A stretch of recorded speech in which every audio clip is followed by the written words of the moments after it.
Hello friends, स्वागत है आप सभी को मेरे चैनल पे। तो आज की हमारी कहानी का नाम है राज की बात। शिल्पा, मम्मी की तबीयत सीरियस है, जल्दी से आ जा। अजय भैया का फ़ोन आया तो तत्काल में आरक्षण करवाकर मायके पहुंची। मम्मी को ब्लड कैंसर था, डॉक्टर ने जवाब दे दिया था। डॉक्टर ने मम्मी को घर ले जाने कह दिया था ताकि वो घर के सुकून वाले माहौल में रहे। कमजोरी के कारण मम्मी उठने बैठने में असमर्थ थी। कमजोरी तो इतनी थी कि वो अपने मन से करवट तक नहीं ले पाती थी, लेकिन वैसे पूरे होश में थी। ज़्यादा जोर से बोल नहीं पा रही थी, लेकिन धीरे धीरे सब बातें कर रही थी। नींद बेहोशी की हालत में कभी कभी किसी को आवाज़ लगा देती थी। मुझे देखकर मम्मी की आंखों में चमक आ गई। मैं तेरा ही इंतज़ार कर रही थी, मम्मी ने कहा। 2-3 परिचित महिलाएं मम्मी की तबीयत देखने आई हुई थी। मैं मम्मी के पास ही बैठी थी। मम्मी ने धीरे धीरे पुकारा, अजय अजय। महिलाएं कहने लगी, अजय और मंजू मेरी भाभी, दोनों ही इनका बहुत ख्याल रखते हैं। कहा जाता है कि आखिरी वक्त इंसान को जो व्यक्ति ज़्यादा प्यारा होता है, इंसान उसी को याद करता है और उसी को आवाज़ लगाता है। यह सुनकर ना जाने क्यों मुझे बहुत बुरा लगा। दिल में बार बार यही सवाल आ रहा था कि मम्मी जो मुझे बहुत प्यार करती थी, अजय भैया को भी अक्सर यह शिकायत रहती थी कि मम्मी पापा तुझे ज़्यादा चाहते हैं। वो मम्मी अपने अंतिम समय में मुझे कैसे भूल गई। मुझे अंदर ही अंदर यह बात खाए जा रही थी। इतने में मम्मी की आवाज़ आई, अंजू अंजू। ये क्या जो भाभी मम्मी से सीधे मुँह बात नहीं करती थी, उस भाभी को मम्मी अपने अंतिम समय में याद कर रही है।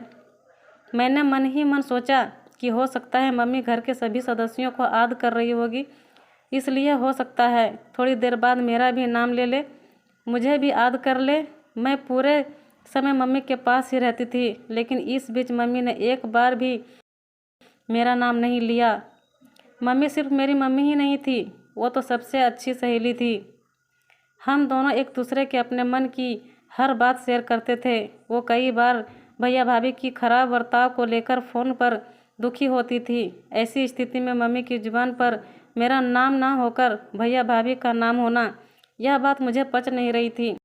मैं मन ही मन सोचने लगी, मम्मी क्या मैं आपकी लाडली बेटी नहीं रही? क्या अब आपको मेरी याद तक नहीं आती? इतने सालों तक मैं अपने आप को सबसे ज़्यादा आपके करीब महसूस करती थी। क्या वो सब झूठा था? प्लीज़ मम्मी, सिर्फ एक बार तो अपनी ज़ुबान से मेरा नाम ले लो। प्लीज़ मुझे भी तो याद कर लो। मेरा मन ना जाने क्यों एक तरफ से भीख मांगने की मुद्रा में आ गया था, जैसे मम्मी के सिर्फ एक बार मेरा नाम पुकारने से मुझे कोई खजाना मिलने वाला था। खैर, मेरी किस्मत में वो नहीं था।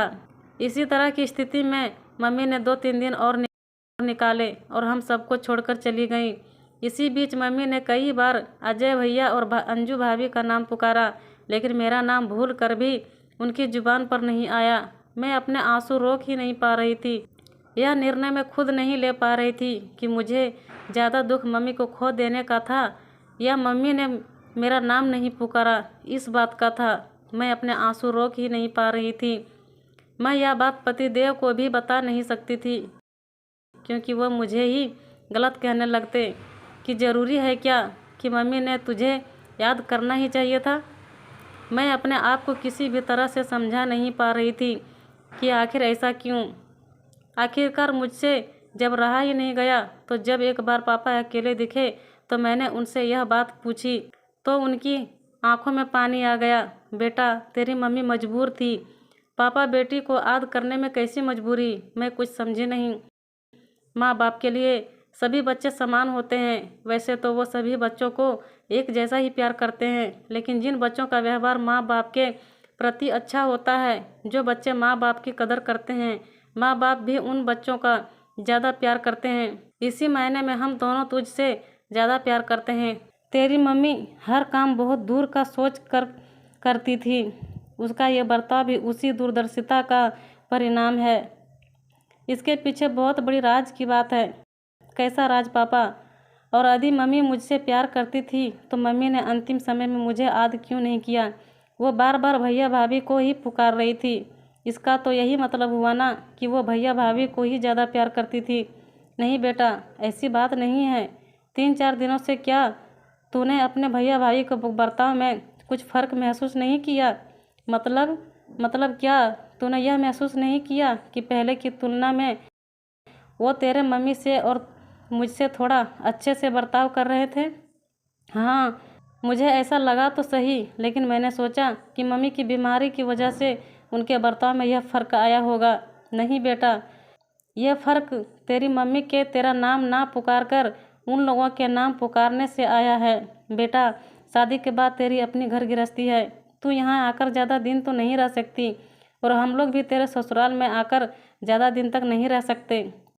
अब हमारे पास अजय मंजू ही सर रहने वाले हैं, तो हमें उन्हें खुश रखना पड़ेगा ना।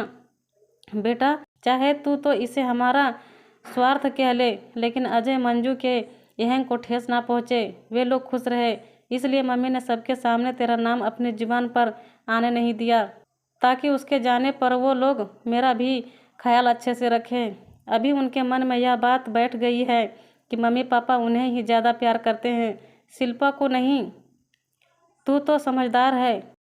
तेरी मम्मी को विश्वास था कि जब मैं तुझे राज की बात बताऊंगा तो तू उसकी मजबूरी समझ जाओगी। मेरे मन में जो सवालों के बादल छाए हुए थे वो पूरी तरह छट गए।